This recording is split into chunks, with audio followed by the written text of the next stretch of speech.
Hi, everybody. This is Saad for the Sad Truth. Some of you may have heard that the renowned neurologist Oliver Sacks passed away yesterday.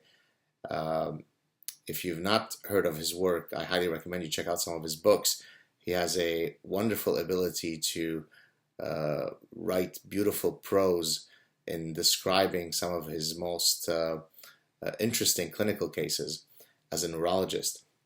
There was one particular case that I want to discuss today, which I originally cited in a book chapter I had written on the links between evolutionary psychology and political marketing. This was in an edited book called Human Nature and Public Policy, an Evolutionary Approach. And in this book chapter, I referred to a clinical case in a book by Sacks from 1990.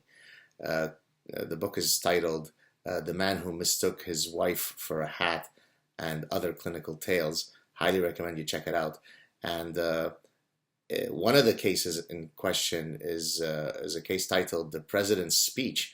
And so let me give you a summary of that case and then link it to the current presidential race that we're seeing in the US. So in the President's Speech, Sacks talks about one day doing his rounds and then walking past a ward where all of the patients suffered from aphasia, the inability to understand the semantic content of words, and so they certainly could not understand verbal communication, and yet they were all sitting there cracking up laughing while watching a president delivering a speech. And I think that based on the timeline, this might have been, I think, President Reagan. And so Sacks was taken aback. I mean, how is it that these people suffering from aphasia were somehow extracting meaning from the speech, so much so that they found it very, very funny? And of course, the answer is that these folks, void of the fact that they could not focus on the semantic content of the spoken words, were actually able to pick up all sorts of other modalities of communication, the tone, the body language, and all sorts of other cues that, in a sense, rendered the speech laughable in how duplicitous it was, right? I mean, this is a common reality of politicians, that they are, in a sense, Machiavellian in their ability to convey all sorts of messages. And so these patients were profoundly moved by the speech, if only because they were able to pick up the incredible duplicity in the message, and hence were laughing at the messenger. Now, how does that relate to the current presidential race? Well, some of you may have seen a opening SNL skit from a few months ago where they were spoofing the lack of authenticity of Hillary Clinton, how robotic, how strained, how non-genuine she appears in all of her facial grimaces and tones and so on.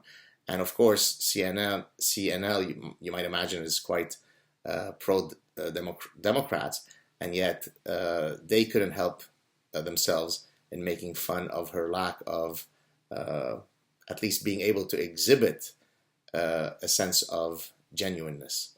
Unlike her husband, who apparently, Bill Clinton that is, who was able, as the story goes, to speak to each person in a room and make you feel as though you were the only person in the world. Now, I'm sure that he may have not been listening to you, but he had great Machiavellian intelligence in at least conveying to you that he actually was paying attention to you, right? That's the great ability of a Machiavellian artist.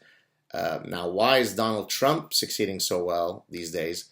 I think it's precisely for the issues that we're discussing here, right? He may be very, very unpolished. He may say all sorts of crass and idiotic things, but he is resonating with the American populace precisely because he appears as though he's a breath of fresh air in terms of his just being genuine, right? No teleprompter.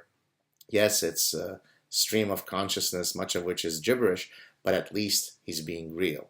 So I thought that this was a nice way to pay tribute to the great Oliver Sacks by taking a famous clinical case of his and linking it to a current political reality. Hope you enjoyed this little interlude. Please subscribe if you haven't done so. Talk to you soon. Ciao.